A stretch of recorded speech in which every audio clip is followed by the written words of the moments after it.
Here. Mr. Smith, Here. Mrs. Thurman, Here. Ms. Tidmore, Superintendent Dr. Johnson. Here. Have one amendment to the agenda under delegations at other monitoring.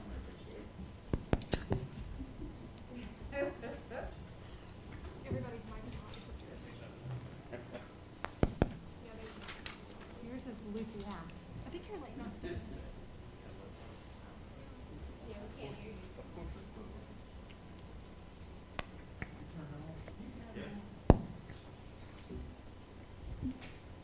There we go. Is that better? Okay, we have one amendment to the agenda under delegations.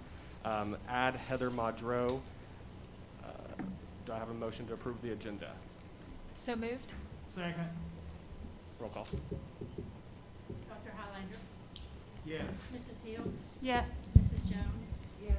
Mr. McClennan, Yes. Mr. Perez, Yes. Mrs. Robinson, Yes. Mr. Smith, Yes. Mrs. Thurman, Yes. Chairman Wingate. Yes.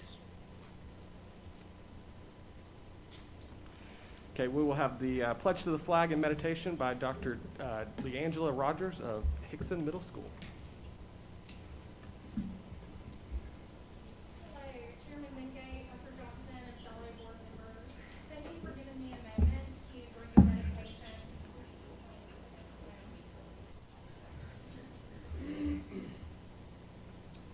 A meditation attempt to pledge this evening. In a season of global pandemic, it seems that every turn is filled with gloom and doom. However, I do not want to lose sight that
Teachers, staff, and even principals have at times felt like it's getting hard to breathe since this pandemic has started. We've had plans, we've had revisions, and new revisions to the first revision of the second draft of what we thought was to come. We have been met with "they can't," "they won't," and other negative sentiments along the way from outsiders that do not see the true work. For your motivational moment, I want to share with you the real work that's going on behind the schoolhouse doors. Those that you see on the screen tonight, those that pour their heart out day in and day out. The work of the heartbeat of Hamilton County Schools, our teachers and staff, those who always rise up. I would be remiss if I did not point out that these are just a few examples of countless more across the district where teachers knew "we can't" is not an option, but said "we will rise." Miss Lori Thacker rose to the challenge to teach all 7th grade social studies by Zooming herself across the hall while she taught 2 classrooms full of students at one time all semester long.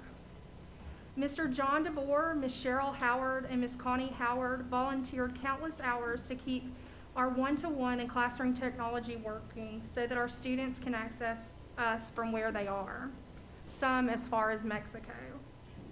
Community partners such as Northside Neighborhood House and our community school coordinators like Rakenya Walker at Hickson Middle School and Brody Scott at Soddy Daisy Middle School, working with their respective schools to provide assistance for families and support for their students. Without even being asked, Miss Lisa Todd streamed herself across the hall to help her collaborative partner while he was out on a medical emergency that students still had access to a live teacher. My son's development learning pre-K teacher at Middle Valley Elementary School, Miss Betsy Peters, works miracles to keep him safe in the classroom and keep his mask on at school. Many whom in my own family said, "Tate will never wear a mask." Miss Peters rose high like the waves to keep her students safe in school where they learn best. The Hickson High School and Hickson Middle School cafeteria staff, led by Miss Judy Whitmire and Miss Chastity Higdon, have served over 221,000 meals since March to serve the North River community and beyond. Mr. John Lynn, Jenna Alderman, and Elizabeth Lawhorn from Hickson Middle School and Middle Valley Elementary have worked alongside instructional coaches from our schools and the district this semester to analyze teaching strategies and standard variances to take on the 5th to 6th grade math transition. That certainly encompasses the rising up beyond COVID. Our nurses. Teresita Kimball at Hickson High School and Sheena Cosby at Hickson Middle School, they have pulled double duty in keeping our schools safe. They have worked on the weekend and at night with contact tracing and making calls. They have stayed up on top of paperwork and dealt with the uncertainty because of COVID, all the while taking care of what they were hired to do for the special medical needs in our buildings. Our nurses have certainly moved mountains. Teachers across Hickson Middle School, especially in science and math, continue to conduct PBLs and push our STEM initiative following COVID guidelines, and their work has been remarkable these last 17 weeks. All of this and more embodies the overall attitude that I see on a daily basis. Teachers are tasked with teaching from 6 feet away and getting it done in new and engaging and innovative ways. Staff rising up to fill in for classroom teachers with a positive attitude and a heart of a servant. Hamilton County School employees bringing good tidings with great joy to all those who they encounter in the face of a pandemic. We are quickly approaching the new year, and various organizations always name Persons of the Year. While I realize I'm not Time Magazine or People Magazine, I would like to nominate all the teachers and staff in Hamilton County as our Persons of the Year. As in the song, I Rise Up, they have moved mountains in spite of the ache around them, and they will do it 1,000 times again. So on the screens before you are my nominees for my school for Persons of the Years, the teachers and staff of Hickson Middle School, and I wanted to ask them to help lead in the pledge to the flag tonight. If you you will stand. I pledge allegiance to the flag of the United States of America and to the republic for which it stands, one nation, under God, indivisible, with liberty and justice for all. Thank you very much. Thank you. We'll move on to our exemplars of excellence. Tucker, Dr. Rogers, if I can just interrupt for just a second.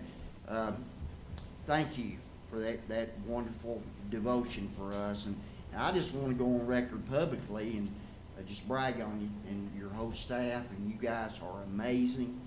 And I witness it every single day with some of those kids that I'm working with. And God bless you for what you're doing and your whole staff.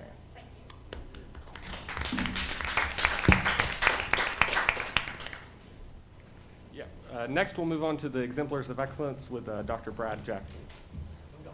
Well, Brad Jackson. Oh, that was Larry. That was Larry I was looking at. Sorry. Be sure he gets the pay raise. Exactly.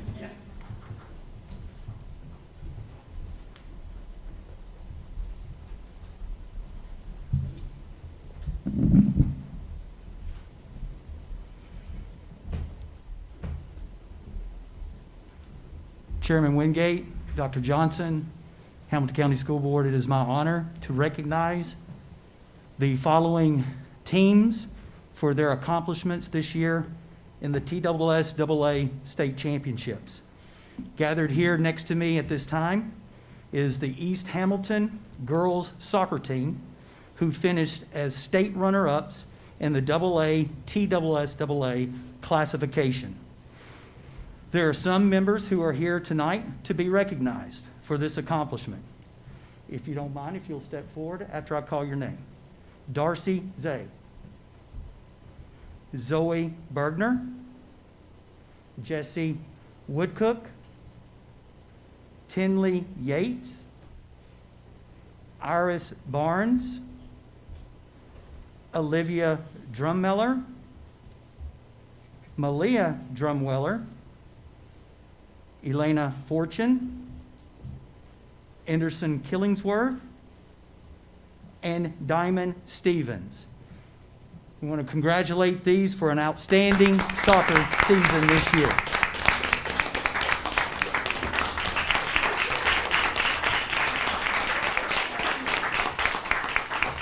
Ladies, thank you very much. Oh, here's your certificate. Thank you. If y'all come out this way. Thank you so much. Great job, ladies.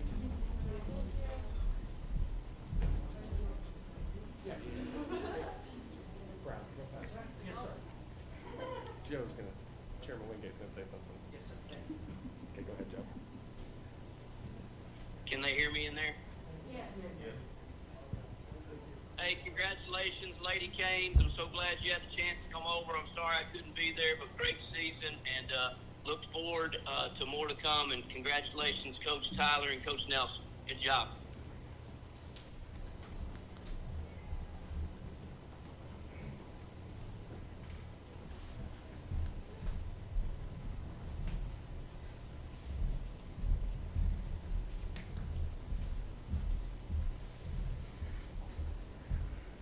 Now the introduction of our state championship teams, and it is my honor as being the campus support specialist and district athletic director to recognize these following teams.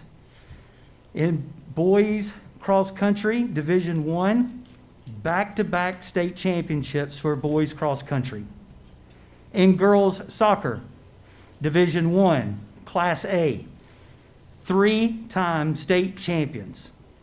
In boys golf, Division I small division, 3 straight TSSAA state championships. And in girls cross country, Division I in the small division, 4 straight team titles. Representing Signal Mountain Middle High School cross country state championship teams are head coach for the boys and girls cross country teams, Dustin Carpenter. Please step forward.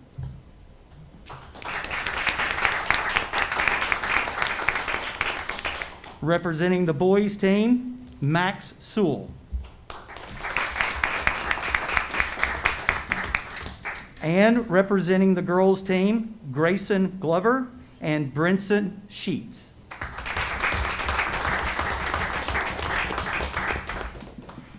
I would like to thank all of our student athletes, their parents, guardians, coaches, athletic directors, and principals across our school system for the extraordinary work that has taken place to provide a safe environment to all of our athletes.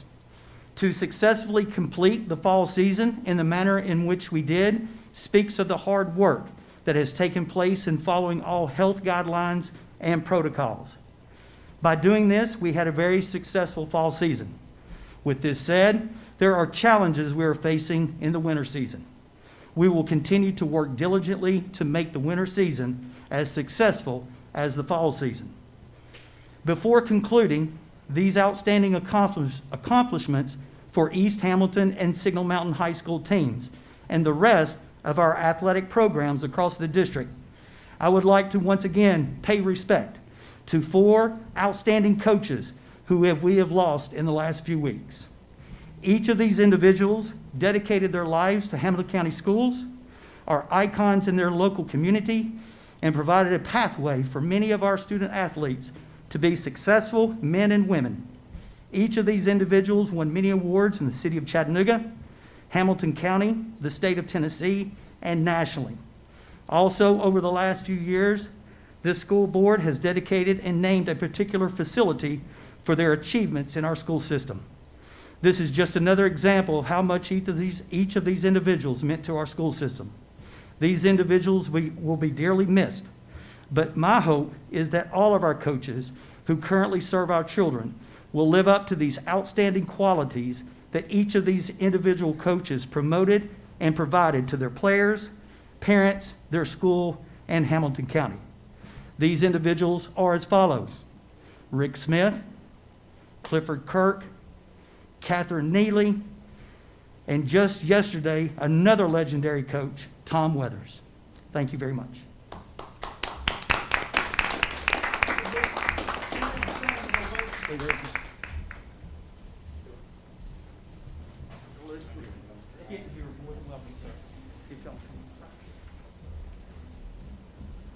Ladies, outstanding.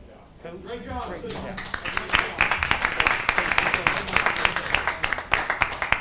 Congratulations to all our student athletes.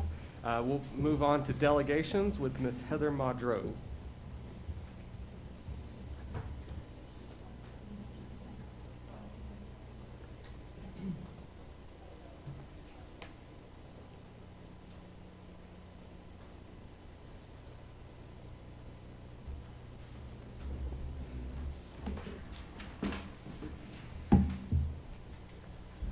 Always the short one following after tall people. Thank you. Let me read this real fast and we'll get started. Thank you for your interest in addressing the Hamilton County Board of Education.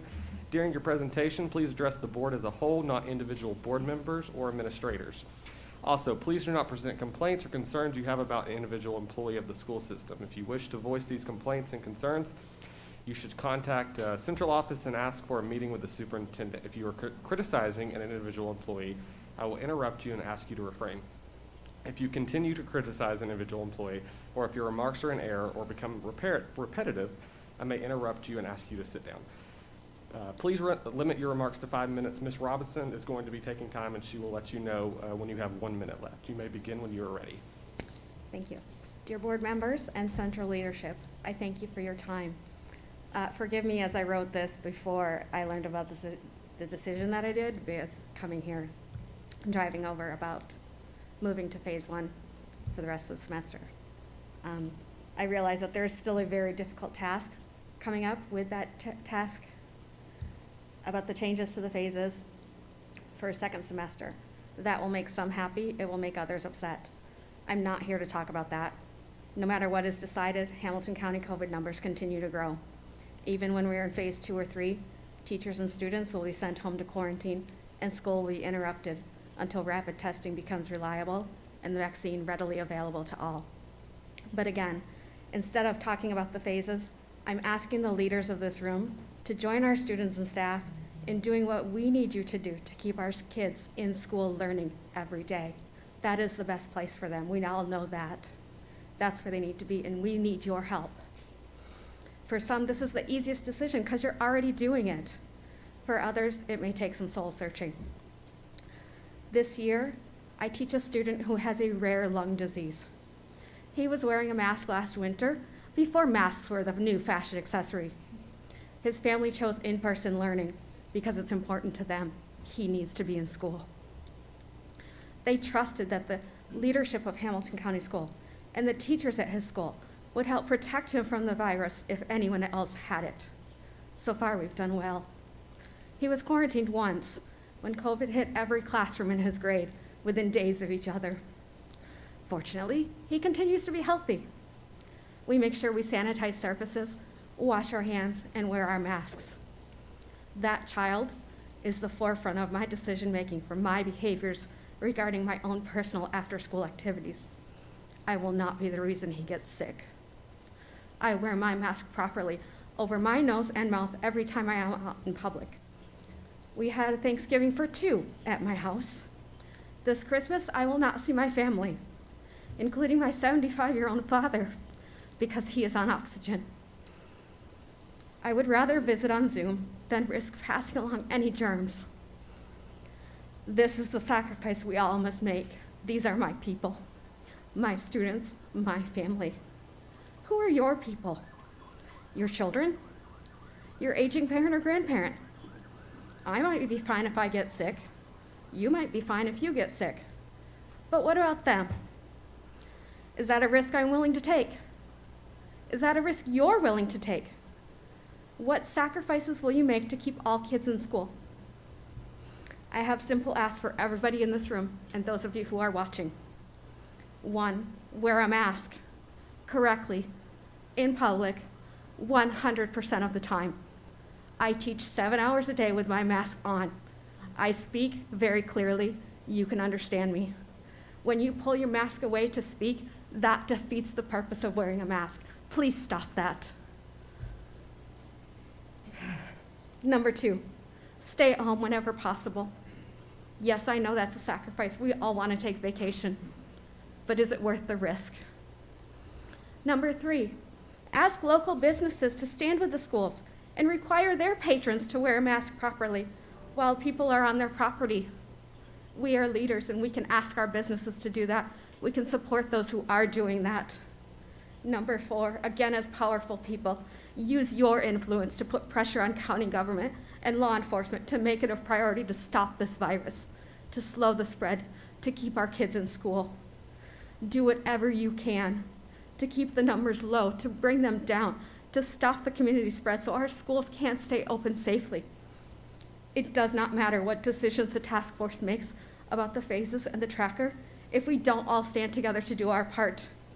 Community spread will shut the schools down one way or another, no matter what phase we're in, when half of the staff are sick or quarantined. If you want kids in school, act. We need to be Hamilton County, united together to beat this virus, to follow the safe pledge that we all said we would at school, at home, and in our community. Thank you. Thank you. Next, we'll move on to presentations, the COVID task force update with Jennifer Bronson.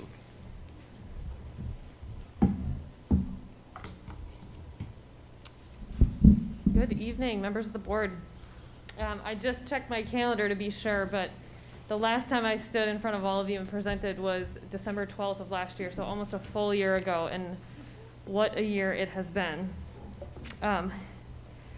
The headline's a little misleading there. We're going to get to the survey at the end, so slow build, so hang with me. We are striving, of course, always to be the best school district in Tennessee, but I think history will show that our COVID response has been top-notch and quite possibly the best response in Tennessee. So I want to bring you way back, not quite a year ago, but back to the spring, back in March, when you would have gotten the call or the text or the email telling you that we were shifting to fully remote. I don't think that any of us expected at that time that we would be out for as long as we were. I certainly did not. I left my plants all to die in my office. We thought we'd be out for a week or two and realized pretty quickly that it wasn't going to be just a few weeks, and we needed to stand up a more robust response. So we immediately pivoted. We started HCS continued learning.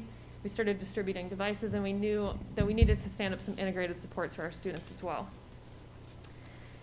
So we provided meals, over 1 million during the school closure. We stood up a hotline in English, staffed by our social workers, one in Spanish, staffed by our interpreters, a tech hotline, because we knew at that time that our families needed a lot of assistance with technology. And our counselors took on the task of creating a care team at their school building so that we could stay in touch with all of our students. And by the end of the school year, we had reached over 99% of our students. We had 230 students we were unable to contact by the end of the school year. So some really remarkable work done in the spring during our closure. And we certainly learned a lot of lessons during that time that we took with us into the school reopening task force. So back in May, Dr. Johnson appointed Keith Fogelman and Colonel Bill Brooks to co-chair the task force and asked me to project manage, although Keith and Bill would often joke that I was managing them and not project managing the reopening, but instead managing them. And so Colonel Brooks and Mr. Fogelman set forth these guiding principles, which continue to guide us in all of our decision-making as a task force. We've continued to meet since the inception of that group back in May, more frequently recently. We invited and recruited members from every stakeholder group to participate. So among their numbers are 2 school board members. We have parents, students, teachers, principals, community and business leaders, and of course, medical and health professionals that are on that task force. We asked those members to commit at the forefront to this framework for decision-making and keeping students at the center of every decision that we make. And also focusing those decisions through a lens of the implications for teaching and learning, our operations, finance and personnel, and whole child supports. With the idea that the only ideas that would be left standing would be the best ideas.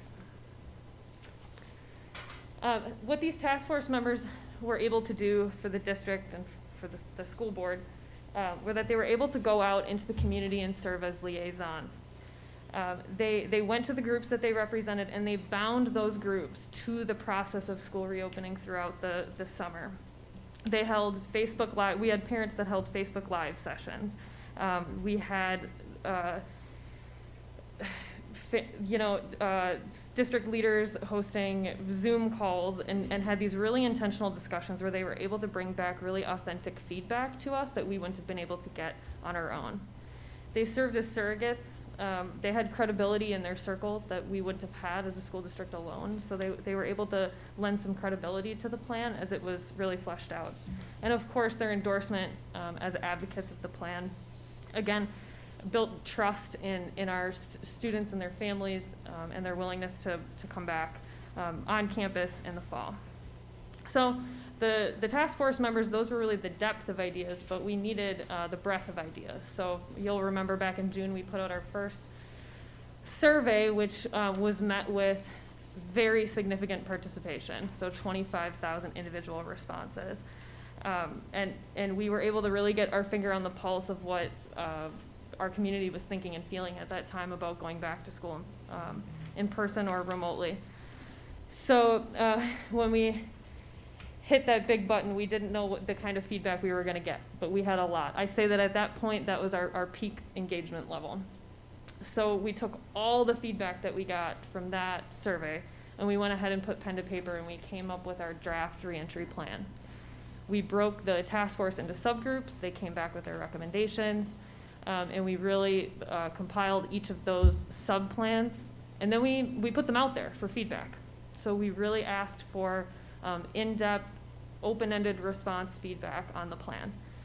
And when we asked for feedback, that's exactly what we got. So put out another survey, 20,000 individual survey responses to the second survey, and a lot of open text field responses about that plan.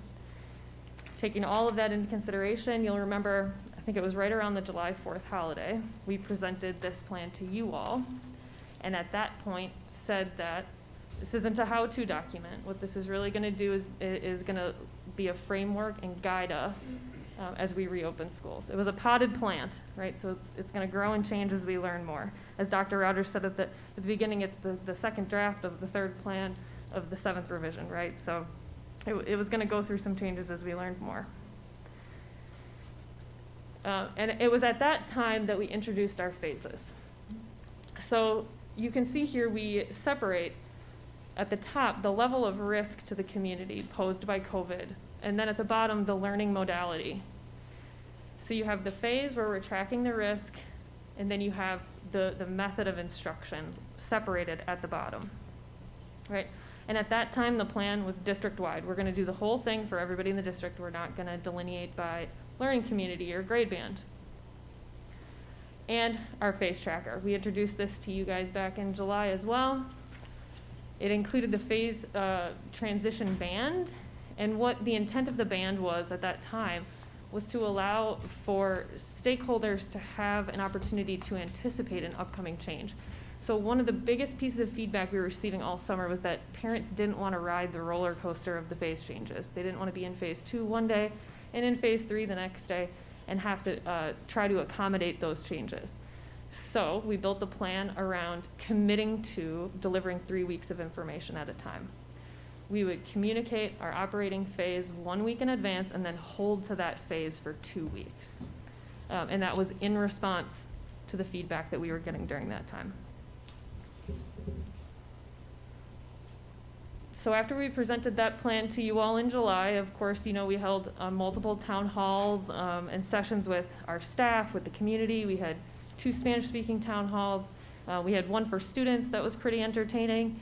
So we had a lot of opportunities for people to get feedback, to get clarity. We wrote a very extensive FAQ document. We had a reopening email address that people could email questions to. So we opened up all channels for feedback and communication around the plan. And that's what really prepared us to start thinking about first semester of school. We had done a tremendous amount of work to that point to gear up for learning, and included in that work was learning loss remediation.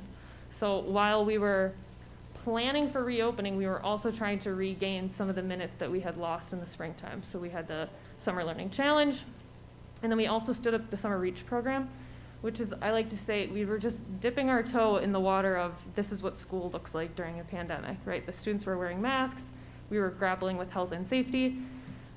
Implications for reopening schools, and the Summer Reach program was met with great success, very positive feedback. We were able to serve 3,000 students with our community partners and through the REACH program.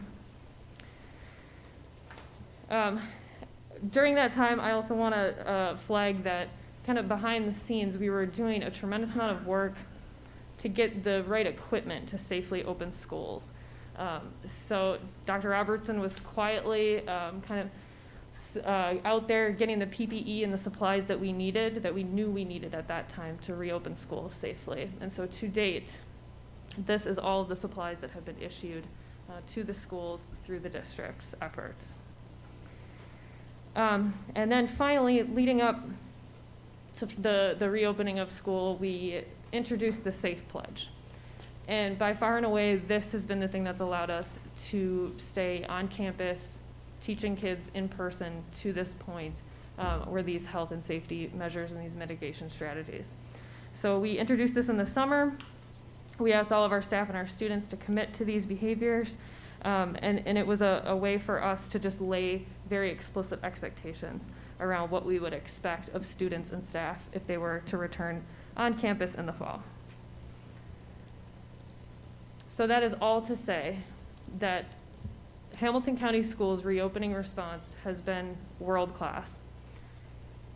We had on-campus instruction in July. We were able to get students enrolled for a fully remote option and give our families that choice by the end of July. We did a gradual reentry, safe start, great start, so that we could really ingrain those safe behaviors in staff and in students. Also met with very positive feedback. And most importantly, we held to our scheduled first day of school. So we said we were going to open schools on the 12th, and we did just that. And you can see there that other districts were not able to do that. but I'm very proud to say that we were. And beginning August 31st, we brought back all of our on-campus students 5 days a week. So our best-in-class response was met with some features, both regionally and nationally. For better or worse, we've served as sort of a regional and national model for how to open schools in a pandemic. SCORE wrote an article about us. We were also featured in Chalkbeat. In addition to that, our EPB partnership has been featured nationally and recognized at the national level. We've been able to connect over 10,000 students to the internet, and we all recognize that closing the digital divide is more important than ever. And this is going to be a very positive, long-lasting, have very positive, long-lasting implications for so many of our families. And then again, I want to just echo what Dr. Rogers said about our great teachers and our great leaders. It's because of them that we can stand here today and say that we have nearly a full semester of instruction complete during the middle of a global pandemic. Not just the teachers and the principals, but again, echoing Dr. Rogers, nutrition staff, counselors, bus drivers, our substitutes, and our nurses. So a little bit more about teachers and staff. I want to talk about data, about their COVID data. Thanks in large part to Shannon Moody. She stood up this data dashboard. Transparency has always been at the heart of what we want to do for our COVID response. And we've been able to put our COVID data out there. It updates almost in real time. Every 15 minutes, this will have the most current count for staff and student cases. It's really allowed us to own our own story and tell our own story. So what does the data say? Well, staff and student cases, you can see we're trending slightly up, but then we kind of hit that post-Halloween stretch, and then certainly after Thanksgiving, student cases have been on the rise. A couple data points in particular. Staff cases have doubled. They doubled from September to October, and then doubled again from October to November. Student cases have more than doubled from October to November. And if we continue at our current rate, staff and student cases for December are on track to surpass the counts for November, respectively. So I'll give you a moment to look at that.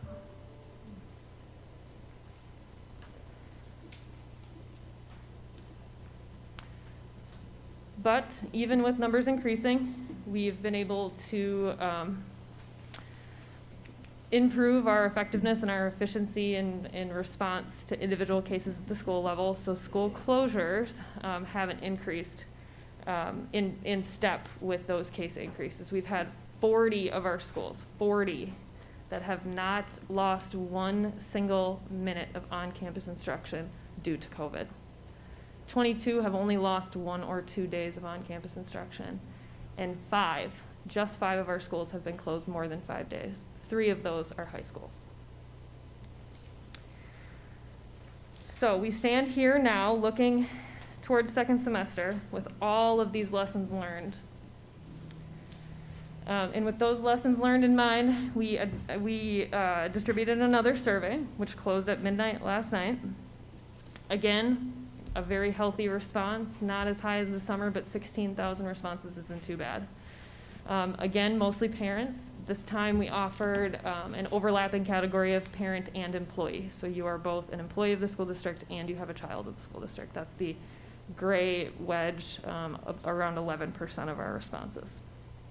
So the first item on the survey was, again, we had very positive anecdotal response to the phased reentry, the Safe Start, Great Start back in August. So we wanted to offer that as an option again and see what the feedback was from our stakeholders. So we offered both a gradual reentry for the 6th through the 8th or the 6th through the 15th. And the response was overwhelmingly from employees that they wanted to do the 6th through the 8th as well as the 11th through the 15th. Parents, more than half of the parents were in agreement that that was the plan that they preferred. Then we asked for the remote day and a hybrid learning configuration where we have 2 days, A group is on campus for 2 days, B group is on campus for 2 days.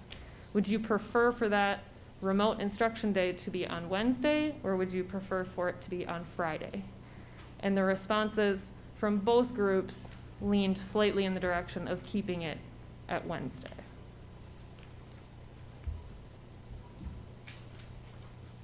Okay, so you're gonna have to hang with me for these next two slides. We asked respondents, when the phase tracker tips into a new phase, how quickly would you want the district to acknowledge that phase change? The majority of both parents and staff felt that the phase change needed to be acknowledged by the district on that same day. Then we asked, how much notice do you need in order for us to take that phase change and move it into a shift in instructional modality? So stakeholders agreed they wanted us to acknowledge the phase change immediately, but about 87% said that they needed 1 week or less in order to prepare for a change to the instructional mode. So I'm gonna go back and let you look at the first slide one more time. So the majority said they want the district to acknowledge the phase change immediately, but they need about a week or less in advance of a change to the learning mode. Okay.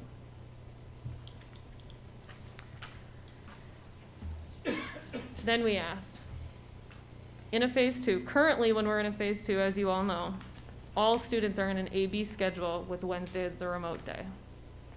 We offered our staff and families the opportunity to give feedback around instructional options by grade band in phase 2. So the darker the blue color, the more on-campus days of instruction. The gray is fully remote.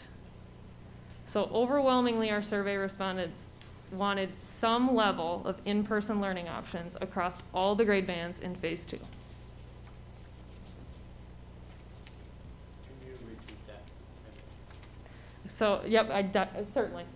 So the darkest blue color represents 5 days a week on campus. And then as you get lighter, it's fewer days. So the lightest blue color would be the A-B configuration, 2 days on campus, 3 days off campus. Gray is fully remote. So when asked, currently in phase 2, all K-12 students are in an A-B schedule. If we were going to do a grade banded approach, what level of on-campus instruction would you prefer across these grade bands? Overwhelmingly, staff and families said that they wanted some level of in-person learning for all of those grade bands in a phase 2.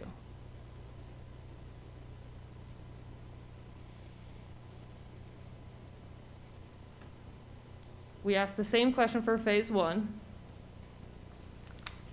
and about half of survey respondents said that they wanted some level of in-person learning for K-5 in phase 1.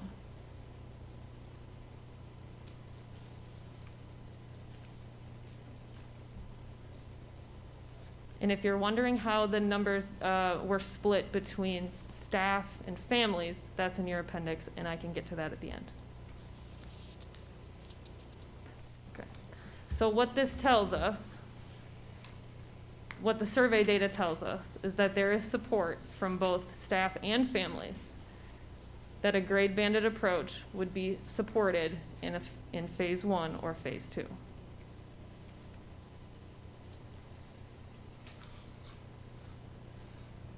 So all that in mind, as we finalize our recommendations for second semester, we're going to keep these considerations top of mind.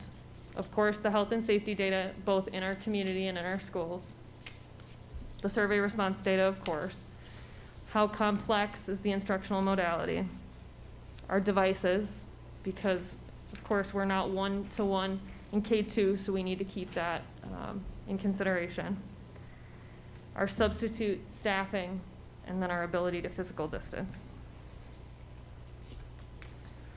We're also going to, over the next week, offer several opportunities for feedback and input. So we're going to have advisory council meetings, teacher cabinet the task force is going to meet one more time, and then we'll have a principals meeting and a community town hall on Tuesday, and all of our learning communities will have their own staff town halls. And by December 18th, we will have finalized those recommendations. So I want to just end by saying that I couldn't be more proud to work for this school district and under the leadership of this school board. I think we should all just take a minute to acknowledge that the body of work that we're doing right now with keeping schools open during a pandemic is both essential and historic work. So thank you so much. Questions? Ms. Robinson? Yeah. I absolutely agree with you. This body of work is so important and so difficult, and thank you for the leadership that you've taken around this work. It's just, when I was listening to you on the call earlier, I wanted to hug you and say, I think you sound really tired. So, well, that's better than looking tired, I guess, but thank you. No, I was on audio, so you looked great. So I have a few questions for you. Gosh, they're kind of all over the place. So I guess when it comes to really looking at this data on the grade bands, so I'm looking at, say, page 38, the phase 2 learning options. How do you really decipher the right path for, I mean, so like in surveys like this, it's not like majority really wins, right? It's instead some type of compromise between probably the majority and then like the second majority, maybe the third. I'm just curious, like, how do you really think through the right answer with this and how you make all parties as happy as you can, because this is pretty wide data, and some of it's pretty narrow and close when it comes to the desired outcomes for certain grade bands. But how do you really, how do you take into account, like, say, as an example, on page 39, the fact that it's basically 50-50, you know, when it comes to people wanting their kids in school versus not at all. So I was just curious, like, how do you do that? I didn't know if you could maybe just give me 30 seconds of how you kind of walk through that.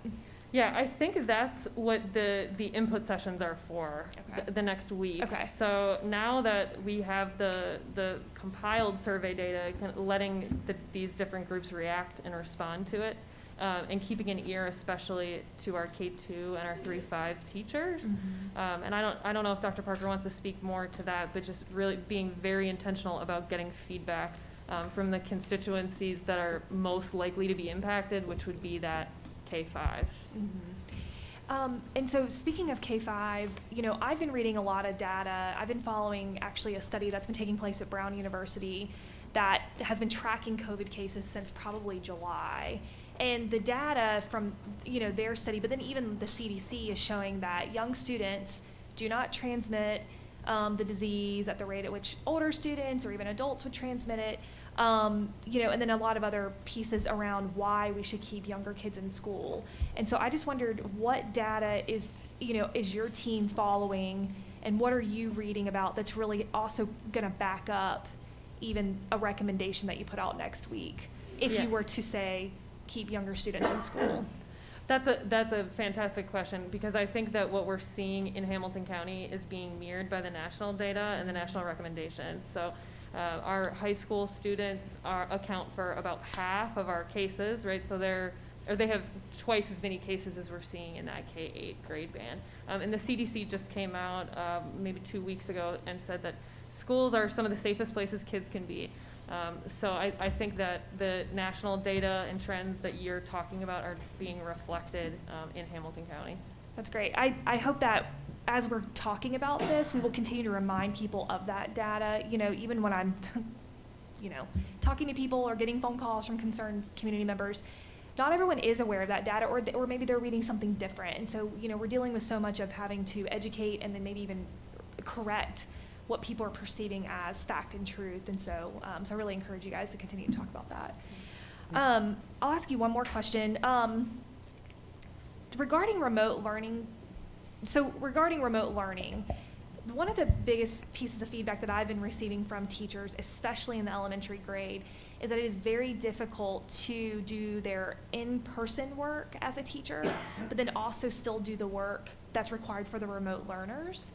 And, and I think this is probably more of a question for Dr. Johnson, but does it make sense for us to look at how do we bring in or how do we hire or move over a band of teachers that are solely dedicated to remote learning?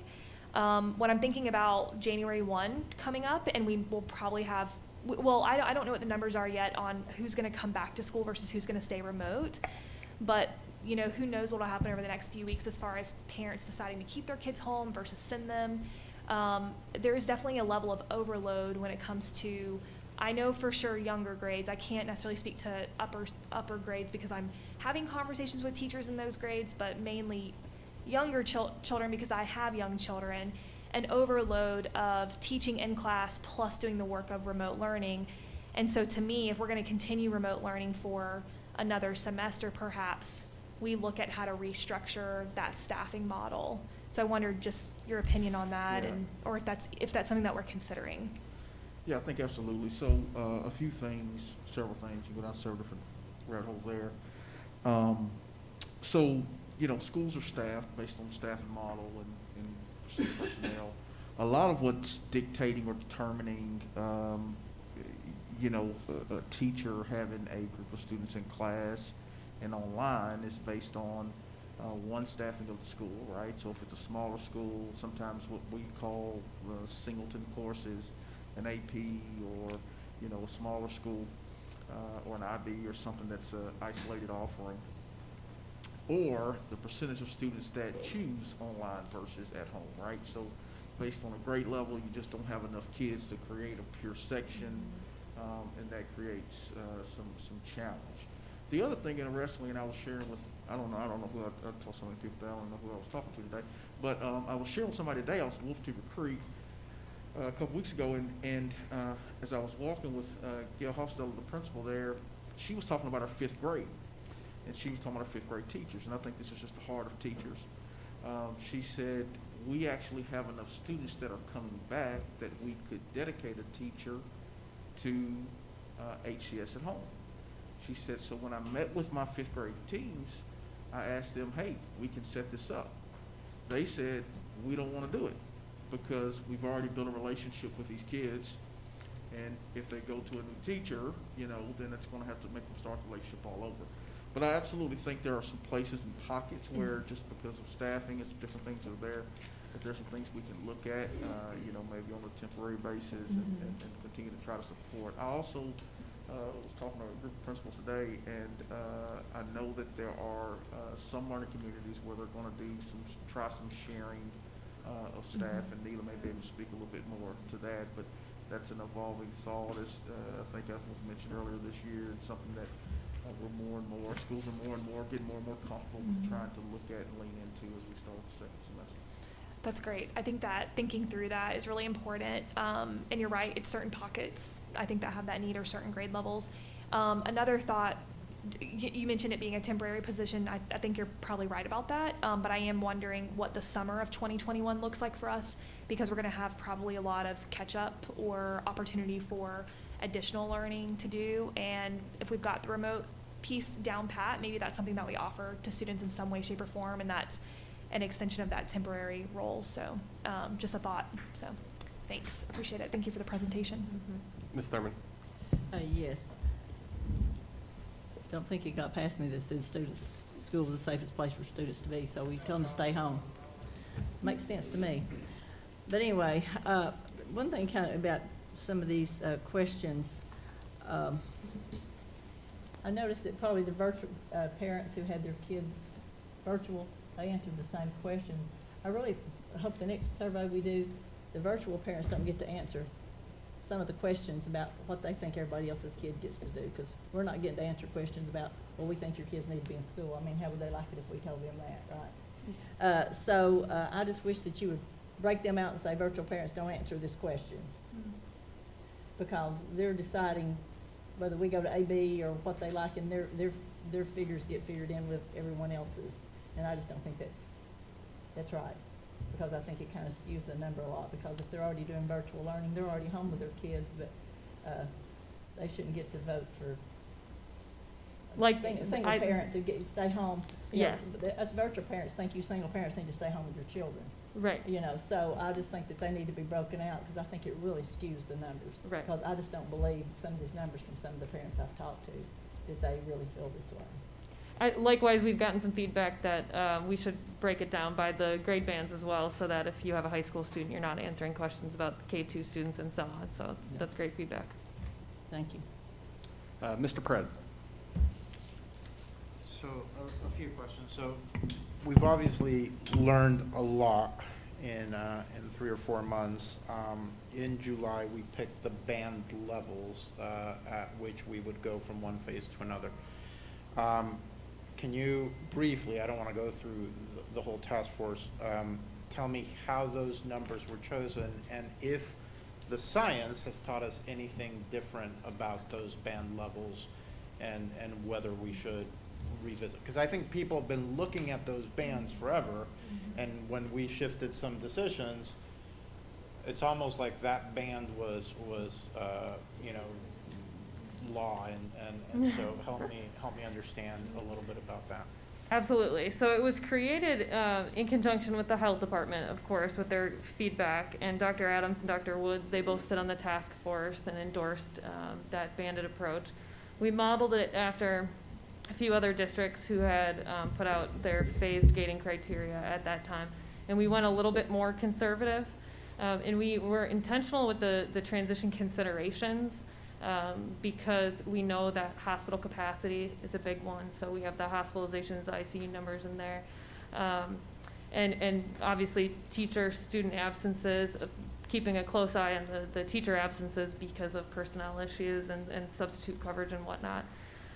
So that was really the process that we vetted it through the health department, and then bounced it off of, you know, other regional models that were similar, again, going a little more conservative. Have we learned anything? I think that leaning into the trends, certainly. So we do a 5-day average, and then we track the trends in the consideration box. So it's a rolling average on the side, and keeping, I think, those considerations at top of mind, because things like hospital capacity, as I mentioned, we haven't seen, for instance, the local hospitals scale back on elective surgery. So keeping that as a data point in mind. I sit on the Mayor's Joint Task Force, and they talk a lot about capacity and spread in the community, and keeping that as part of the discussion. So as far as the numbers changing, I don't know that the science has indicated a need to change those, or that the integrity of the tracker is, you know, that has less integrity now, 6 months in, but just keeping a focus on the trends and on kind of the local landscape for COVID, and the capacity in our community to respond to it. Okay, so we'll keep those levels at the same active cases, for instance. It'll tell us where it's going, and that's what people can keep looking at, is those phases. The threshold numbers? Yeah. I mean, at this point, I don't Yeah. see any reason to, yep. And Mr. Monroe, one thing I will say that I think we learned through this process, and she hit on it here, is bringing clarification and context to transition, right? So I think people perceive that as a phase, or that a transition is imminent, when really it's more about, you know, hey, we are trending upwards, right? And then really being clear about how we articulate, you know, you can see it, I know there's several slides here, but at the beginning of the year, it was all about, you know, give me a rhythm for a chunk of time that I can operate in, right?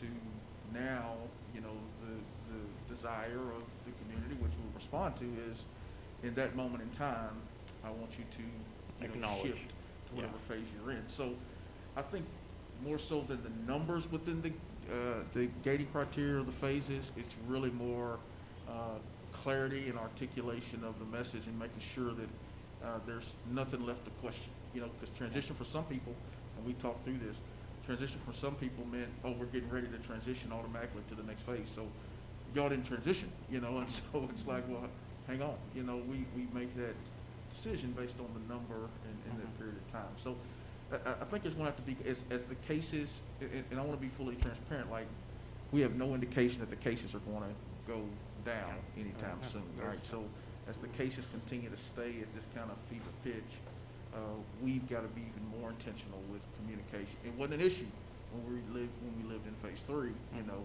it became an issue right before Thanksgiving. And so we're in this moment, and we've got to be really intentional with how we communicate in this moment. Thank you. Second question. So I think some of the confusion that I see and that reaches me is the issue of, you know, we said we've closed 40 schools. I can already hear it as soon as you said that, well, my school should have closed. And I think there's this kind of confusion about what actually triggers the closing of a school versus other schools that are talking about having cases within their body, and it seems like the school continues. So can you help me understand, one, what's happened, and two, moving forward, what we've learned about the process during these 3 or 4 months that will help us guide the process moving forward? Absolutely. So COVID response, you know, we have to confirm the case. We've got to contact trace. We've got to communicate. Sometimes we have to close the building, right? So those are my C's of COVID response in the school building. If we can clean and contact trace before the doors open the next day, we will keep the school open and operational normal. Cleaning hasn't been a limiting issue recently. I mean, Dr. Robertson can talk more to that, but ABM has stepped up in a big way, so they're able to clean several buildings overnight, so that hasn't necessarily been the limiter. When we can't complete contact tracing, it's usually because the case is more complex, because the child participates in school-age childcare, they ride a bus, they're on a sports team, they are in band. So there's factors that are adding complexity to the contact tracing, so we just can't get it done in time. But we have gotten so much better at it since the school year started that usually we can both clean and contact trace and open the school normally the next day. Where we're thinking about an extended closure, we use the Tennessee Department of Health and Department of Ed, put out some joint guidance. It's a decision tree around factors to consider when you have multiple cases over a 14-day stretch. So you're looking at whether those cases are linked, whether you feel like you've confidently contact traced, and that would come down to, okay, if you have a sports team where you have multiple people on the team that have tested positive and they all have a different class schedule. So the arms of the thing kind of reach out in so many directions where we need a few days to see that we've gotten a handle on it. But most cases, the majority of cases are relatively straightforward. We can use seating charts and contact trace pretty quickly, clean the building overnight, and open normally. So although cases have increased, we've gotten pretty efficient, and we haven't had to close schools as often as we were earlier in the year. And one last question on that, and then I'll kind of add a statement there. But so some parents chose HCS at home, and it wasn't working for them. They really wanted to put their students back in. In some schools, there was some space for that. In other schools, there wasn't. So, you know, and back and forth. A lot of those activities happen in one way or another, or parents started feeling unsafe and withdrew their students. Have we learned, again, that's all my question is really, have we learned anything that will help guide us next semester in what some of that possibility may be, or what we've learned is it's too complicated to put students back in if they've been pulled out or anything like that? I'm not sure that I'm understanding the question. I think I've got it here. So Sorry, just a generalization of confusing. learning, right? So in regards to HCS at home and students coming back to school. So what we articulated to the community is that you know, you can opt into HCS at home at any point, right? But if you're in HCS at home, you cannot back to on campus. And the reason for that is to the question or statement Tiffany made about, you know, teachers and scheduling and managing numbers and what's going on. And so there are many schools in our district really that as the year went on, they brought students in. We gave schools the autonomy to be able to do that if their schedules could support it, et cetera. You know, we will likely, you know, continue that practice. You know, I also think that our parents have learned. So like you see our numbers, you got, 8,000 more students that are choosing. I mean, our percent, I was talking to a principal today, and she said 90% of her building will be back on campus, right? So, or projected to be back on campus. And so, I think that parents also understand that I can always opt one way, but, opting the other way may not be so certain. And let's be clear about this moment. There is an uncertainty in the air for a lot of parents. Some parents just don't feel they're uncertain what's going to happen with the vaccine. Is this thing going to level off? And so I think some parents, even as they take the survey, are grappling with that real decision. And so we'll understand more about what our exact numbers will look like as we open the doors in January, because, we've seen with COVID, a lot can happen between. And I guess part of now my and tomorrow. concern of what we've learned comes to the fact that I think, unfortunately, because the numbers are rising so high, I was very happy to see that an additional 8,000 parents or 8,000 students were going to come in. I think the numbers are getting to a point that some people are going to be fearful of putting their students in school with so much community spread. I want us to think about how we can walk through that process so that I think we all agree that the best place for the students, if it's safe and when it's safe, is in the classroom. And so I want parents, hopefully, to have an opportunity to say, I can put my student in the classroom. But I'm sorry, in January, we had numbers all over the place where our family couldn't risk it, and some possibility. But that's why I was asking about the flexibility. I don't know how much possibility there is in this. So. And one last statement, and then I'll be quiet on this, but I just kind of want to echo what Tiffany said here. Regarding the remote learning, I've heard the exact same thing. You've all heard the exact same thing.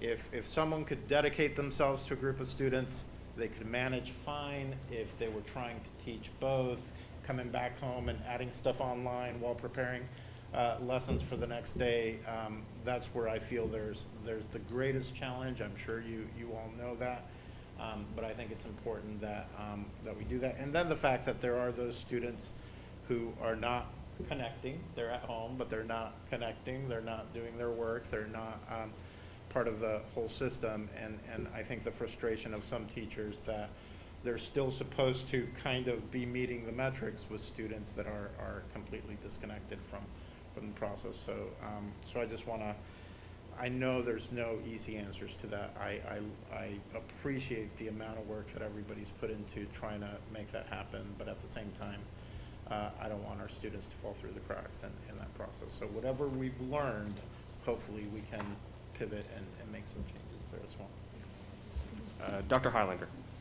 Thank you. Dr. Johnson, I applaud those fifth grade teachers from the substandard school, very much so. But I hear the same thing that some of the others have. Most of the teachers are trying their dead level best to work in school and online. And those that are having to do that are being worn out. They are more tired, more frustrated than I've ever seen. And I will say they are doing yeoman's work trying to do it. The vast majority of them. I'm sure there's some that are not, but the vast majority are really working so hard, and I applaud them for that. But I do very much something I mentioned back in the fall, that if we're going to do remote learning and we're going to start in the semester, we can combine two schools and, to get a full classroom, 20 kids or whatever is needed. And there's no reason not to if it's going to be remote. But I've had several parents that are frustrated that they can't get back into full time. They thought they could handle it. They can't. And they're saying, my child has lost a semester by not being in there. And one mother talked to me today, and she has to go to work. She has a babysitter who cannot help her kindergartner on computer. And so that kindergarten child is really hurting. So tell me if I'm wrong, but if they could opt back into full time now, is that correct? Assuming we're back in school. So that was what I told her. She needs to make the communication to get back in with that kindergarten and that second grade or not. And like you, Ms. Robinson, I have been dealing with, I have a first grader and a fourth grader that, and I've spent many years in education, but not in first and fourth grade. And not many, and it has been a challenge. More with the first grader. If you do not have an adult that can keep them on task, it is virtually impossible to get them to attain what they need to. And many families don't have anyone that can do that. They would like to, they just have the physical possibility to. So I want to applaud our teachers, but thank you, Dr. Parker, for trying to work it out for those that are staying at home to get a teacher, that is verified for them and good numbers. And our teachers are being worn out, and many of them are just exhausted. And I'm thankful that they've got a break coming up. Thank you. Ms. Jones. So I have a couple of questions. The first one is, I noticed in the survey results how, and I like the way you broke it down where it's parents, and staff, their parents, and it's and of course, you know how you select that out. But I have a question. When you look at those numbers, we had less than 50% staff or teachers to respond to the survey. Are you looking in the appendix? No, right, in this right here. Like if you just look at this paragraph, only 22.8% of staff responded.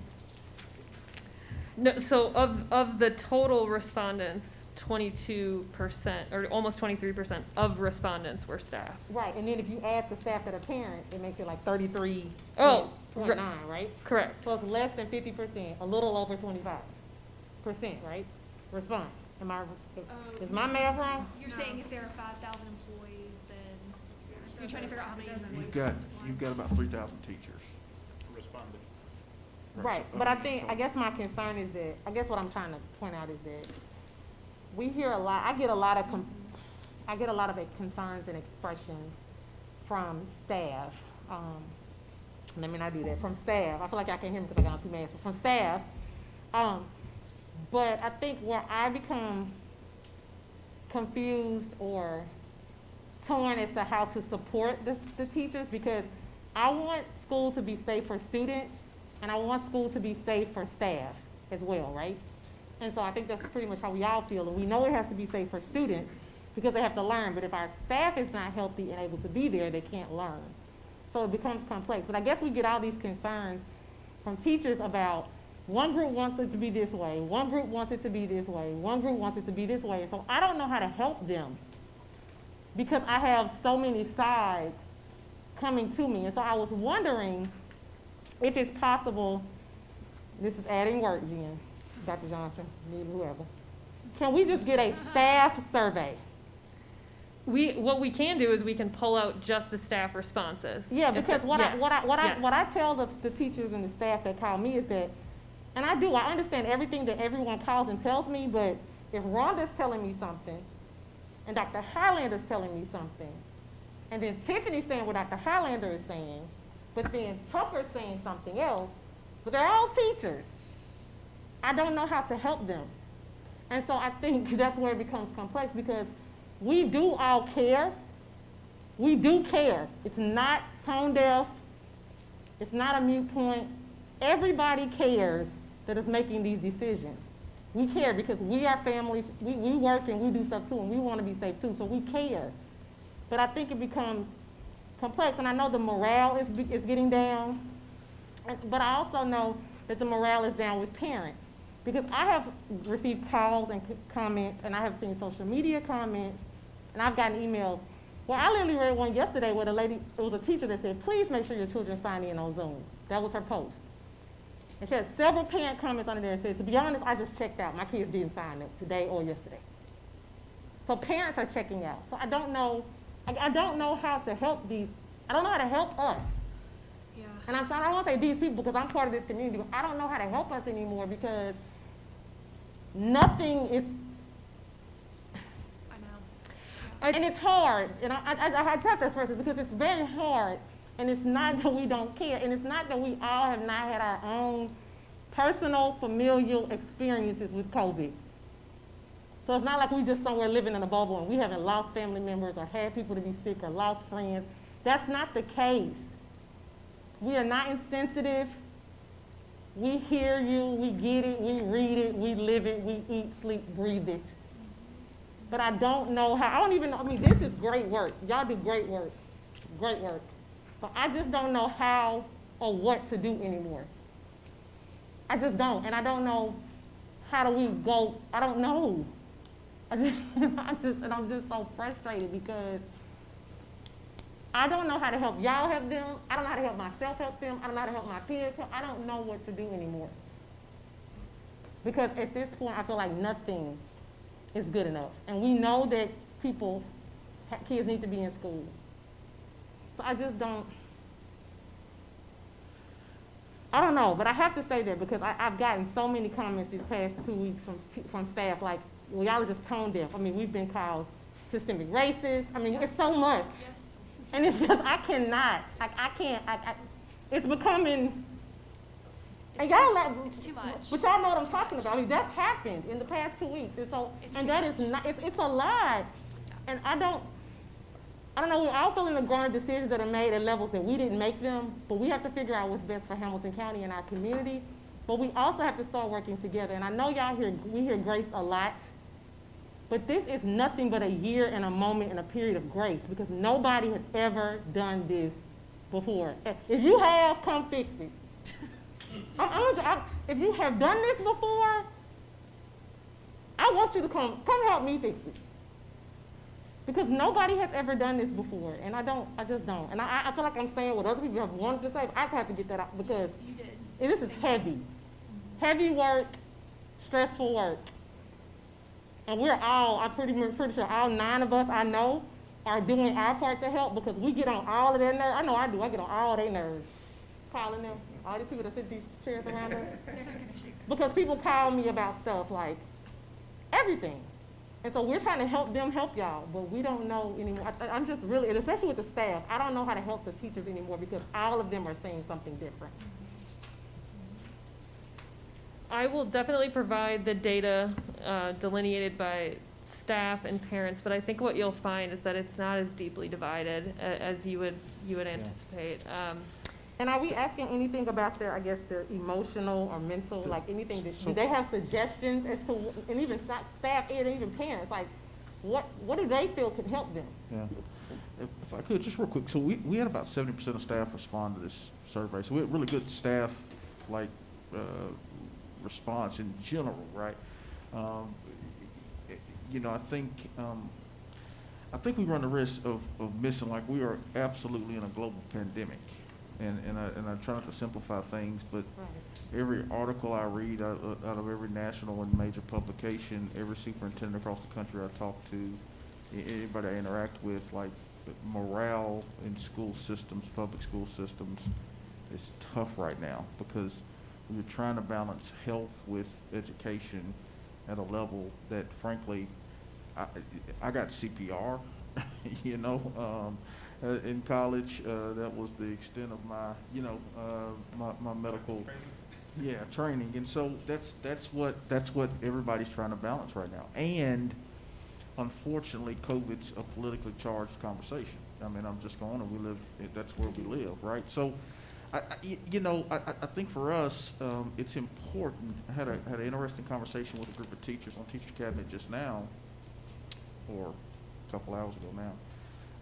And one of the things we talked about was the mental health of students, of obviously employees, et cetera. And it's not just isolated to the school environment. It's isolated to the fact that, you some of the places that you are used to going, you can't go. Some of the, gatherings that you were used to having, you can't have. And so I do think it's much deeper. Absolutely, there's some things to be addressed, but I do think it's a whole lot deeper than we realize. It's impacted all of us at some level. We all know somebody that's been impacted by COVID.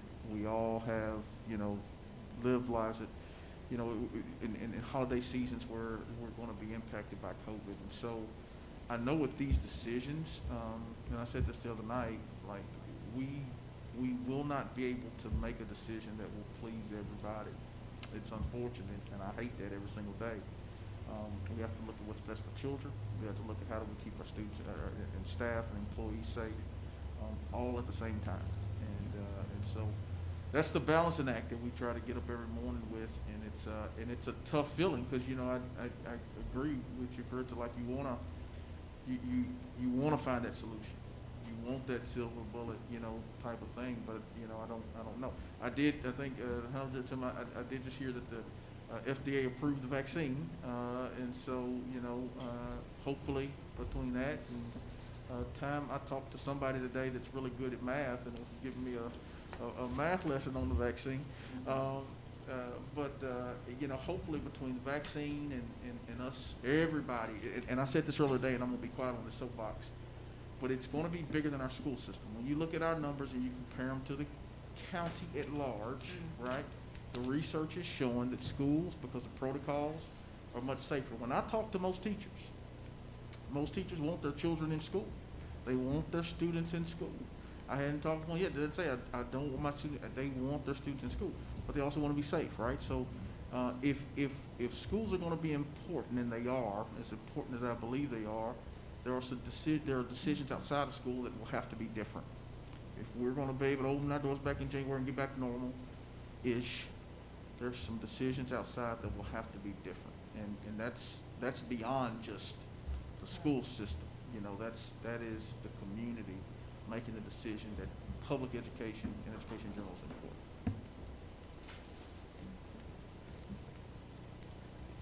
Mr. Smith. When we started way back in August, and we came up with the phases, and we instructed parents that you choose to be at home, you're at home. And then what I heard you say just a minute ago was that we've tried to provide some autonomy with regards to maybe letting the principal or the respective school decides. That's created some issues because some principals have stuck by what we said when we started the phase system. You choose to be at home, you're at home. And other principals, exercising the autonomy that we gave them, have said, no, come on back. And so that's created a little heartburn with some folks. So, yeah, it doesn't matter to me which we do, but I think you ought to be consistent all the way across. So that creates an issue.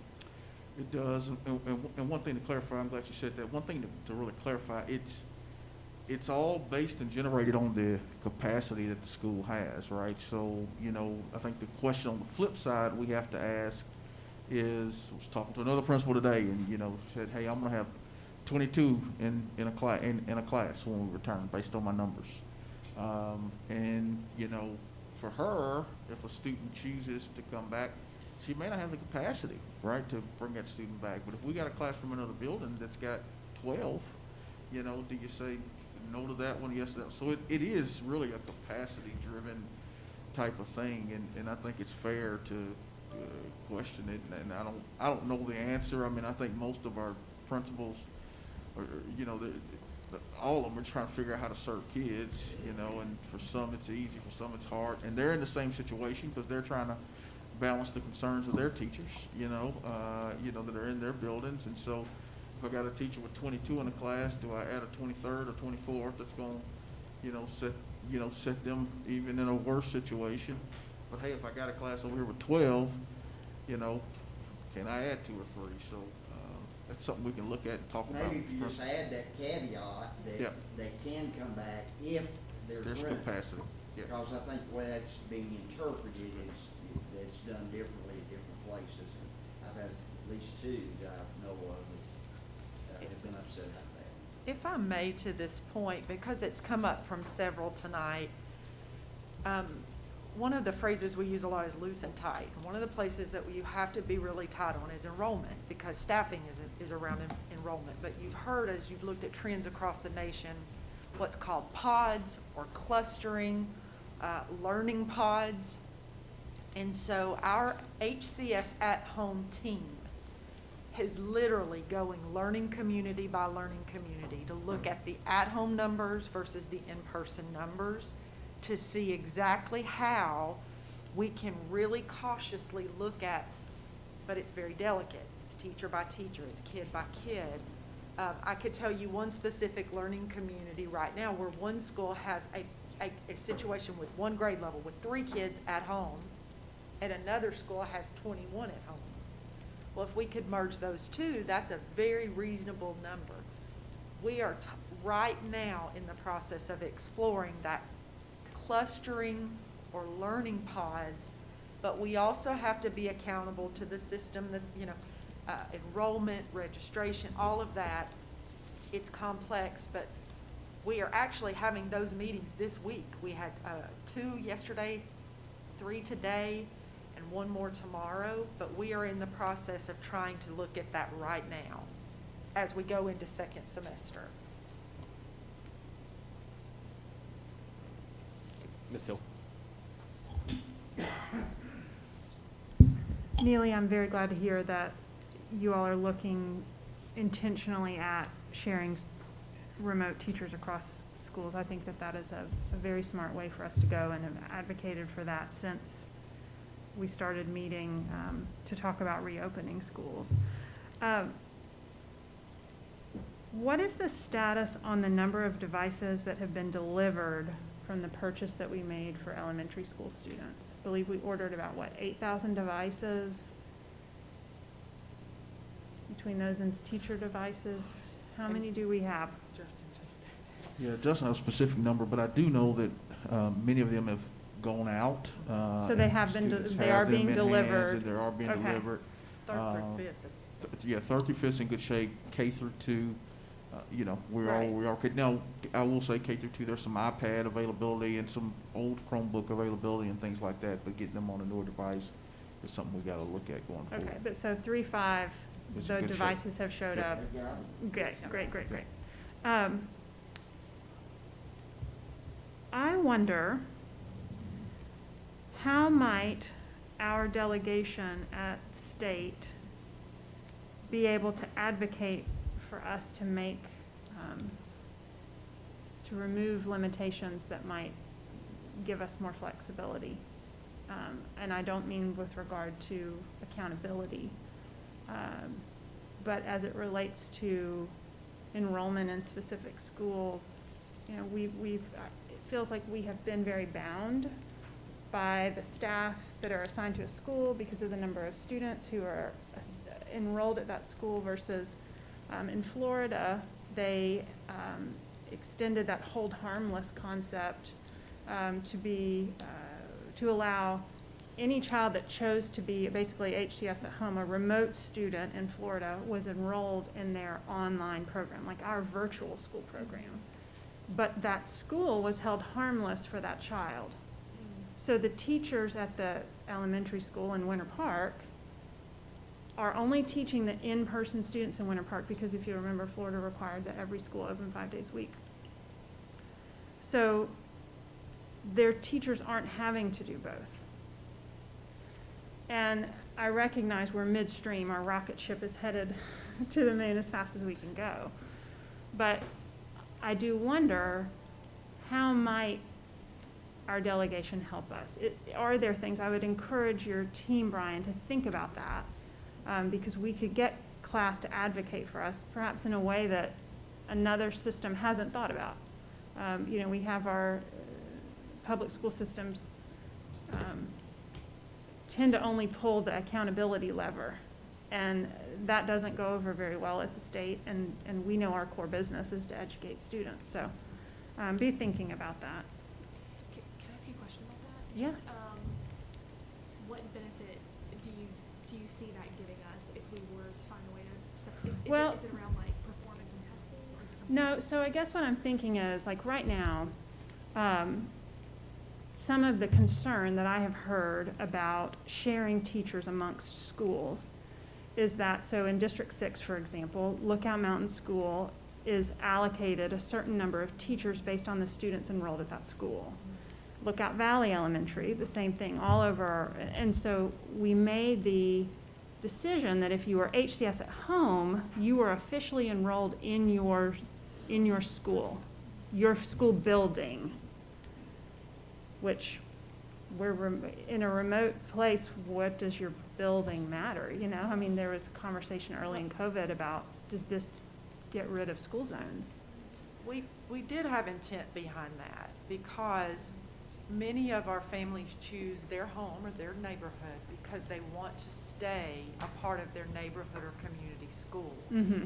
And if, at the time this was, conceived, if a teacher needed to drop off a packet for a parent in the car line, or I have seen teachers do some of the most amazing things to keep their kids connected as a part of their school community.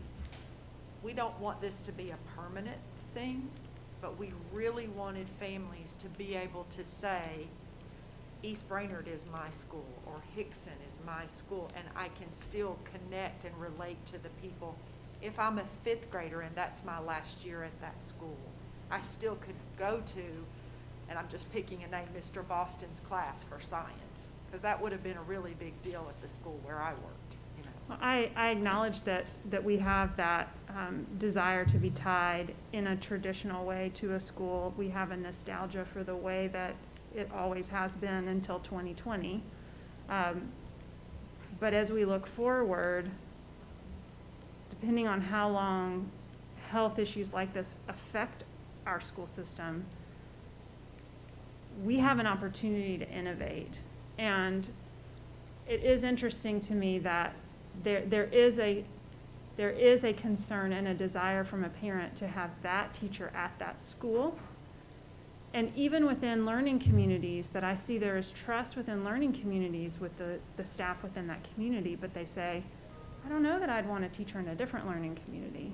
And I have a feeling it's because we have, people have a perception that there is not the same quality of teaching from one school to another. And that, to me, is a problem if that's real. And the data that we're seeing when we disaggregate suggests that we are not offering even services across our system. So that's opening a different can of worms. But I get it, but you're seeing it as an opportunity to then expose families and students to other schools that they would have maybe not thought about or not just been exposed to. Well, I mean, I think, like, why wouldn't we have, if we need extra seats for Spanish at Lookout Valley Middle High School, why wouldn't we tap the Red Bank Spanish teacher or the Signal Mountain Spanish teacher? I mean, they're in their learning community. But why wouldn't we tap the East Hamilton one? Yeah. What does it matter if we're remote? So. One point of clarity, I want to go back and correct something. We're still paused on new devices, but we've gotten devices to 3-5 students. We had some extra devices at the high school grade band. So the new ones aren't in yet? New ones aren't in yet, correct. Okay. Yep. So that's trickier. If those 3-5 kids, if that grade band is in school less, they are not as equipped as we would like them to be. Yeah, okay. Ms. Robinson. Yes, I was wondering if we have heard anything from TSSAA about high school sports at this point. I was just curious, like, are we? What did you say? I said sometimes you're glad you have on mask. No, I mean, Justin can speak to nothing. We've not heard anything from TSSAA, and to be quite honest, I think for the time being, it's going to be up to us to make decisions. Now, in the continuous learning plan, what we've committed to in phase 1 is that all extracurricular activities will basically be on hold. And so where we are right now currently with athletics is that starting Monday, they will be on hold until we come back January 4th. We had already said that we weren't going to be involved in tournaments, which over Christmas holiday is what a lot of basketball teams and wrestling teams are doing anyway, is tournaments, not necessarily district games. So what I'm hoping, and again, I think goes back to what Dr. Johnson said, is really this is a community issue. I mean, we need support from the community, but hoping that being away for a couple weeks will help teams get healthy, will help us put a kind of damper on this upward trend, and that we can finish the year. What we've said to ADs and administrators for the last month is that everything we're doing right now, going back to where we limited capacity in gymnasiums to 15%, no more than 150, is we're trying to put in place some things that will help us finish the season, that will help our student athletes be able to compete on the court, compete on the mat, and finish this winter season. We were able to do it in the fall, and our goal is to do it this winter, but right now they're going to be on hold until January 4th. Okay, and then maybe with the second semester plan, you may be thinking through that as well and guidance on that, okay? Correct. I've been getting questions about that. The only other thing I just wanted to say is I just want to thank Ms. Jones for speaking, very wholeheartedly about just, how we're all feeling about being stuck between a rock and a hard place. She said it very, very well. But this is very hard for all of us in every way imaginable. And I do think it's really important that our staff and our teacher community hear that from school board members, that this is not easy for us either. And, I think that, I don't want to speak for Caritza, but last week was really difficult, I think, for both of us. We were getting a lot of calls that were pulling us in different directions about what may or may not happen with some of the schools in our district when it came to whether students would go remote or not. And some of the conversations or the phone calls that I think we both received, I know for myself, it was hard to listen to some of the brash feedback and some of the words that were being thrown at me. And, I'm a mom, I'm a business owner, I'm a school board member, I'm a wife, and just like everybody else in this room, COVID has impacted every single inch of my life. And, there's actually a majority of us are business owners when I think about the 9 of us, and then there are others that are nonprofit leaders, that are running other organizations, that are doing other things that COVID is also impacting. And so I just want our teaching community, our teacher community, to know that every decision that I make on this board, I spend a lot of time thinking about it. I lose sleep at night. Every single one of us does. And to think that our board or the administration is being short-sighted or not putting time and energy into thinking about the decisions that we make, or, are by any means treating this situation flippantly is not only disrespectful, but it is absolutely the furthest thing from the truth. And so, I just think that it's important that we start to get very real about how this is impacting all of us, because no one's really holding back on how it's impacting them, and instead they're taking a lot of their frustration and anger out on us. And I get it, we're elected officials, and that's what we sign up for. But on the other hand, no, it's also not what I signed up for. I didn't sign up to be treated disrespectfully. So I'm going to continue to do what's right for students and what's right for Hamilton County Schools, and that includes its staff and its teachers. But there does come a fine line where, I won't always be able to make the decision. Well, I will never be able to make a decision that makes everyone happy, and the 9 of us won't. Rhonda did a really good job of telling me a joke whenever I first came on the board. It was about the donkey. I don't know if you remember this or not. The cartoon. Anyways, you'll remember it, and then you'll tell it. But anyways, it's true. We can't make everyone happy, and in the middle of COVID, we're just lucky if we make it out of this, with any sense in our head, because we're all just going to be exhausted by the time this is over. So I appreciate Caritza speaking up in that regard, and it's important that our staff and our teachers hear that we are working really hard on this, and the decisions that we make are what's going to be best for Hamilton County Schools as a whole, not for just certain individuals. Justin, they're gonna be able to practice, train over the. Nothing, no They form. can't do anything. Did, Dr. Highlander. thank you. I have a very brief question about one thing, but I do want to comment. My new friend, Mr. Perez, made a statement before we started, if I may quote you, sir, and I agree with all 9 of us. If it's a good statement, quote me. If It's not, a very good, it's a very good one. I was in total agreement with you, sir. All 9, it goes along with what Caritza said and what Tiffany's in there, what Rhonda said. All 9 of us have different perspectives. All 9 of us hear from different people. But all 9 of us really care about the children first, and also the staff that's in our system. All 9 of us care. And so sometimes it takes the wisdom of Solomon to know what to do. And I think Solomon might have been tried in some of these cases. I will unashamedly say that I am praying for Dr. Johnson and his staff every day. And, I mean, that's, if anyone wants to fault me for that, so be it. But I am doing that because they need the wisdom of Solomon. And I'm not sure.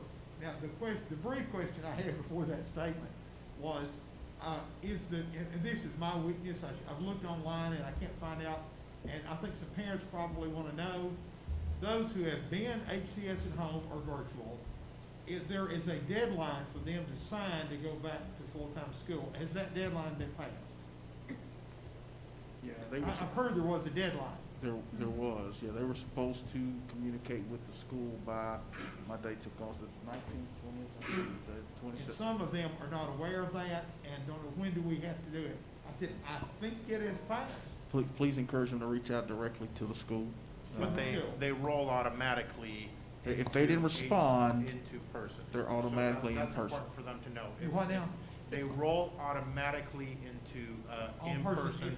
That was my understanding. but Automatic, correct. I said, if you're in question, you need to contact the principal.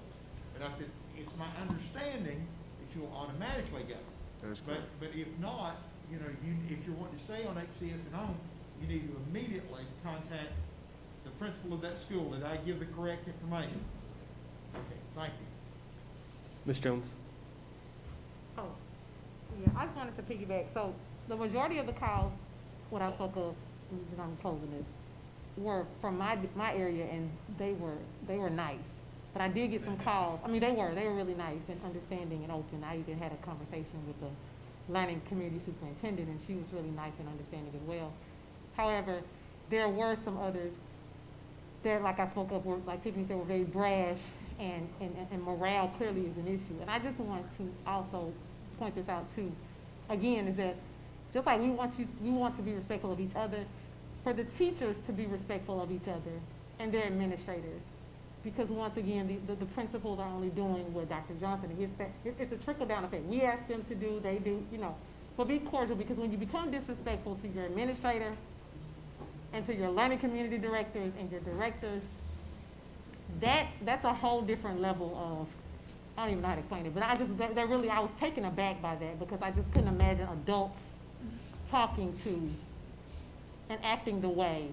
I mean, I have an 18-month-old. I mean, if he did that, I could understand. But I just couldn't imagine a veteran teacher or teachers talking to their principals and learning community directors the way in which their peers were calling to pretty much vent to me, because they were highly upset at how their peers had responded. And I think that's a very thin line. So that's why I just worry about the morale, because when it becomes disrespectful as adults, that's just awful, and you don't want that. And so I just want us to, you know, like I say, I want them to know that we support them, the executive cabinet supports them. So people are not listening, but if you have to get to the point where you have to be disrespectful, you might need to take some days, some time. You might need to step back. And I know we might need you in the classroom, but I'd rather you step back before it gets to that point, because then there's compassion fatigue happening there, and that needs to be addressed. So I just wanted to come back and say that my folks was good in my district. I was getting calls from other places. And they were good because they just realized that they have to be supportive of what's coming down. But I just wanted to say that. We don't want it to get to that point, because I don't ever want to get to that point with my peers. And I've gotten there before, but you don't want to get to the point where you're disrespectful. Chairman Wingate wants to say something.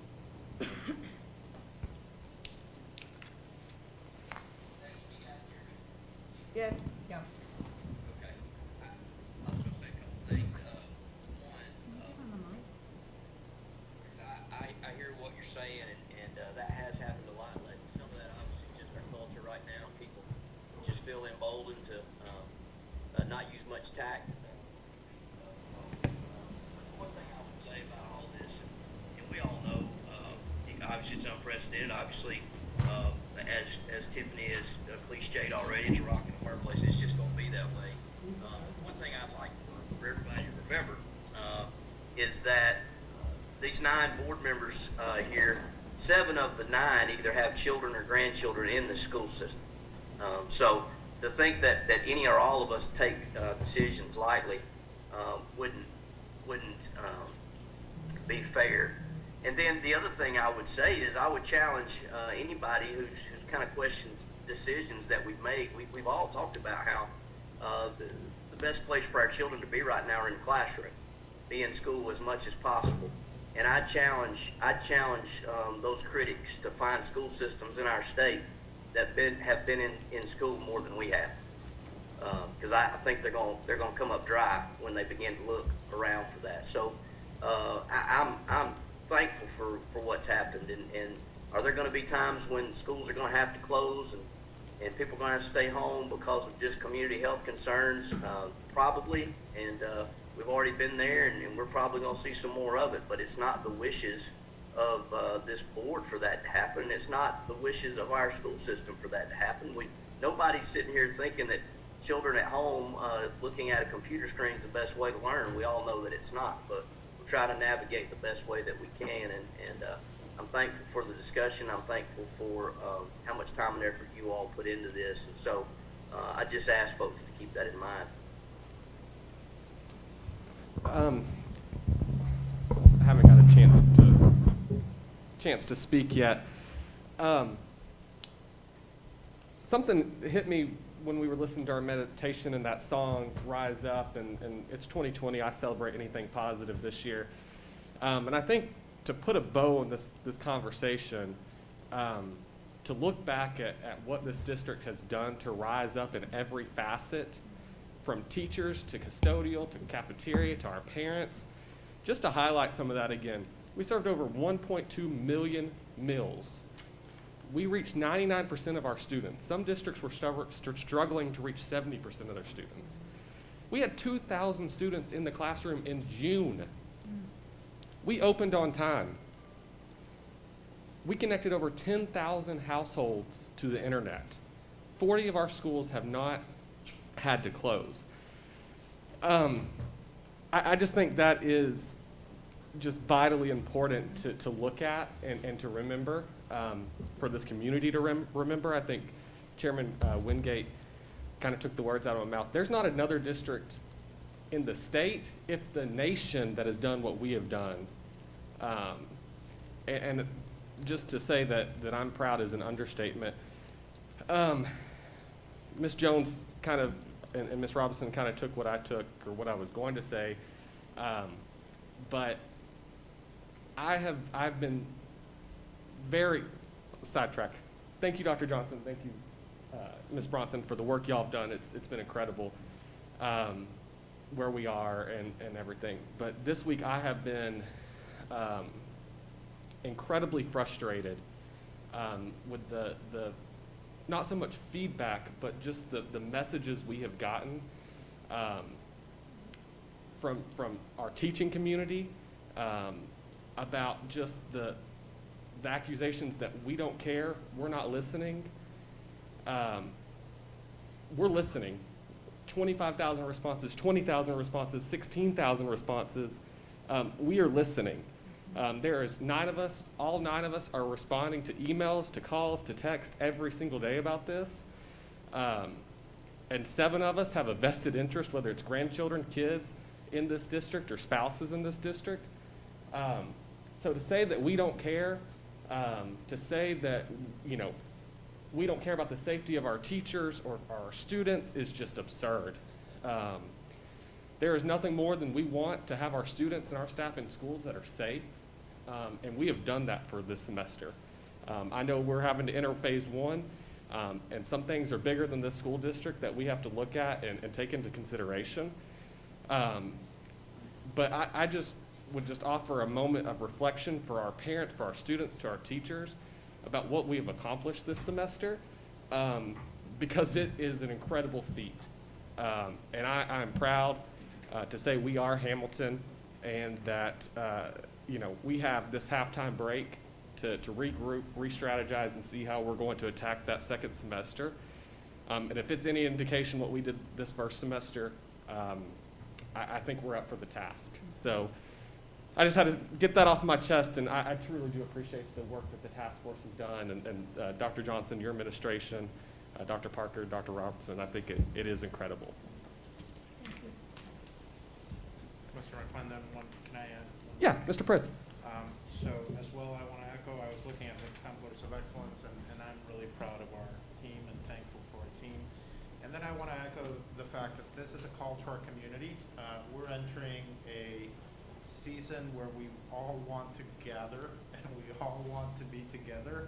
And we miss our family and we miss our friends, and we too have been absent. But we want our kids in school. And if the numbers continue to rise, we don't create those numbers. Those numbers are given to us. So we need everybody to see this opportunity to say we've got 2 weeks of downtime. Maybe we can help mitigate some of this increase of infection, and hopefully, because here's my concern, is that January 4th is not that far away, and if the numbers continue, the numbers don't belong to us. We are responsive and responsible for our students within the reality that's happening in our community, and so hopefully our community can respond as well. Ms. Jones is, Awesome. With that, we'll move on to our approval of consent agenda. Can I get a motion to approve that? So moved. Second? Anything we need to pull? I need to make a statement. Mr. President. Thank you. So I copied the statement. I apologize. I, Marco Perez, declare that I have a relative employed with the Hamilton County Department of Education, but I am casting any vote on this agenda because it is in the best interest of the Hamilton County Department of Education and not as a result of my relationship to the employee. Thank you. Thank you. Yeah, Mr. Highlander. Bennett, did I do that right? Perfect. Thank you, sir. I need to make the same statement. I have a family member who's employed system. My vote will not reflect anything that has to do with that family member. That's sufficient, sir. Ms. Hill, did you have? Oh, okay. Roll call? Dr. Highlander. Yes. Mrs. Hill. Yes. Mrs. Jones. Yes. Mr. McClendon. Yes. Mr. Perez. Yes. Mrs. Robinson. Yes. Mr. Smith. Yes. Mrs. Thurman. Yes. Chairman Wingate.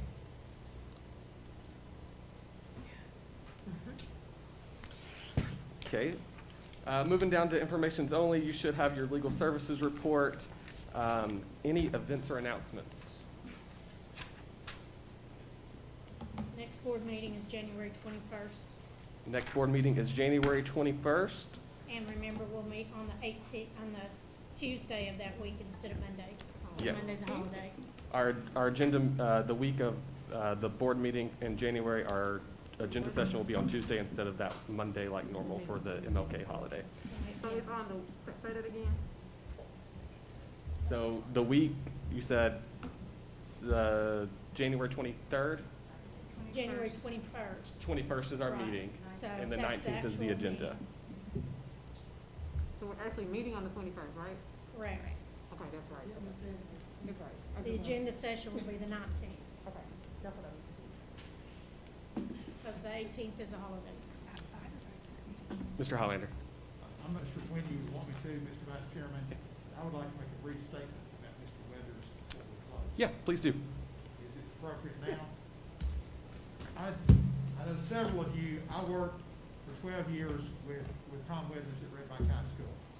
I also was a student athlete at the University of Tennessee Chattanooga when he was an assistant coach of the football team. Known him for a long time.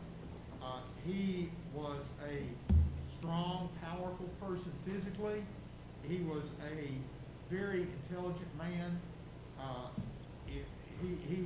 His expertise was in physiology and kinesiology. And when he would teach those courses, human anatomy, the kids, the honors kids at Red Bank High School would dread the tough academics that he gave them. He was really firm with kids, and they loved him. I think of people like Gerald Riggs, that he was a second father to him, and Gerald had a great father, Gerald Sr., but there's some great people. Tom Weathers raised 3 sons that went on to do wonderful things. One is still in our system. I'm very thankful for that. One's a war hero, one is now deceased. He is now with his beloved Linda in heaven, And there are so many people in the Hamilton County community that owe so much to Coach Weathers, and I just want to give him a parting tribute to this board. And Thank you Steve, very I'll much. say one other thing, he started coaching Red Bank when I was there, that shows how old he was. Evidently, so That- we were, so, he you was know, there, we had to he be- started coaching football when I was at Red Bank High School in the seventies. And also Robert Smith was one of his assistant ball coaches. You were there, Joe, you know. And I wrestled all this Robert Smith. Well, there's been a few times I'd like to box him a few times. I'm sure. Thank you for that. Yeah, Tom's a keep great guy. the Weathers family. But I am thankful that he is now, I can't claim to be in a better place. He is with his sweet wife, and we have prayers for his family. Yeah, keep that family in the thoughts and prayers up. Dr. Johnson? Yeah, just real brief, thank y'all. I had a unique opportunity, I guess about 2 weeks ago now, and you'll probably have heard and seen, and we're gonna try to get him here on January, with Kobe Rivers. He's a senior at Brainerd High School, flew his first solo flight, Crystal Airs, full scholarship. And he's in the Future Institute of Aviation at Brainerd, and they've already got the next one that's coming through. That is actually a student zone for Ottawa. So just a real bright spot when we think about. He's going to MTSU, correct? That's But for my brother. a real bright spot You need to in our I'll give you schools, to my and we brother. talk He about touched my future rich brother's brother. students. Does That's what spot we lessons. mean. So just in this cloudiness and this every day's a Monday molasses type feeling, there are some great things happening in our schools, and our teachers and leaders and students are doing amazing work. Awesome. Thank you. With that, we will adjourn. Dr. Johnson, I remember